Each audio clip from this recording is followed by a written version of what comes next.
Hello students, this is your channel Direction Life Science। हमने last class में basic and introduction of reproduction को देखा था और असेक्सुअल रिप्रोडक्शन को कंप्लीटली एनालाइज किया था। आज हम देखने वाले हैं सेक्सुअल रिप्रोडक्शन और उसमें इन्वॉल्व होने वाले different phases. So let's begin.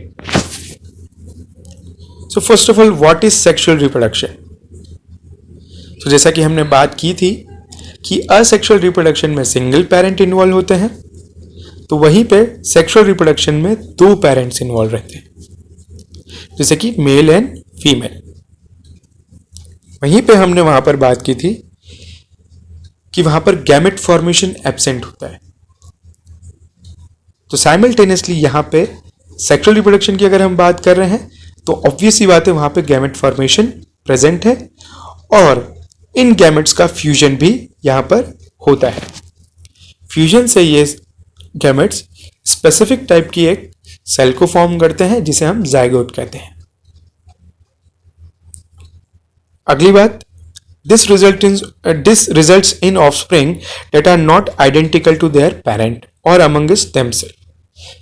Gamete formation की वजह से जो न्यू ऑफस्प्रिंग फॉर्म हो रही है वो अपने पेरेंट से और उन्हीं के बीच में जो उनके सिबलिंग्स हैं उनसे मॉर्फोलॉजिकली, फिजियोलॉजिकली और इंटरनल स्ट्रक्चर की बेसिस पे भी वेरिएट करते हैं, यानी कि उनमें वेरिएशन होता है। इसका रीजन है जो गैमेट फॉर्मेशन होता है वह एक स्पेसिफिक प्रोसेस के थ्रू होता है जिसे हम मियोसिस बोलते हैं। मियोसिस एक टाइप का सेल डिवीजन होता है जिसमें स्पेसिफिक टाइप की सेल्स का फॉर्मेशन होता है और उस फॉर्मेशन के दौरान वहां पर क्रॉसिंग ओवर या रिकॉम्बिनेशन जैसी प्रोसेस परफॉर्म होती है, जिसमें कुछ सेट ऑफ जीन्स एक्सचेंज हो जाते हैं और वही एक रीजन बनता है जो कि वेरिएशन कॉज करता है। अगली बात करें तो जितने भी लिविंग ऑर्गेनिज्म हैं, ये मैं पहले भी कर चुका हूं, उसके 3 फेजेस होते हैं, जुवेनाइल फेज, रिप्रोडक्टिव फेज और सेनिसेंट फेज। हम सेक्सुअल रिप्रोडक्शन को अच्छे से और एनालाइज करेंगे, उससे पहले हम इन 3 फेजेस को समझते हैं। जुवेनाइल फेज ग्रोथिंग फेज होती है, यानी कि बिफोर प्यूबर्टी स्टेज। प्यूबर्टी वह स्टेज होती है जिसमें गैमेट सेल्स का फॉर्मेशन शुरू हो जाता है। तो जुवेनाइल फेज में मेनली बॉडी की डिफरेंट सेल्स यानी जो वेजिटेटिव सेल्स है उनका डिवीजन होता है, डिफरेंशिएशन होता है और कंप्लीट बॉडी की अडल्ट की ओर ग्रोथ होती है। रिप्रोडक्टिव फेज वह फेज होती है जिसमें एक्टिव गैमेट फॉर्मेशन परफॉर्म होता है, यानी कि गैमेटिक सेल्स कंटिन्यूसली यहां पर फॉर्म होती है। सेनिसेंट फेज फंडामेंटली ओल्ड फेज को बोला है जिसमें ऑर्गेनिज्म बूढ़ा हो जाता है और अगर हम गैमेट की सेंस में बात करें तो यहाँ पर गैमेट फॉर्मेशन स्टॉप हो जाता है। फीमेल्स में इनको स्पेसिफिक मेनोपोज भी बोलते हैं और वहीं पे प्यूबर्टी स्टार्ट होने वाली स्टेज को मेनार्च भी बोलते हैं।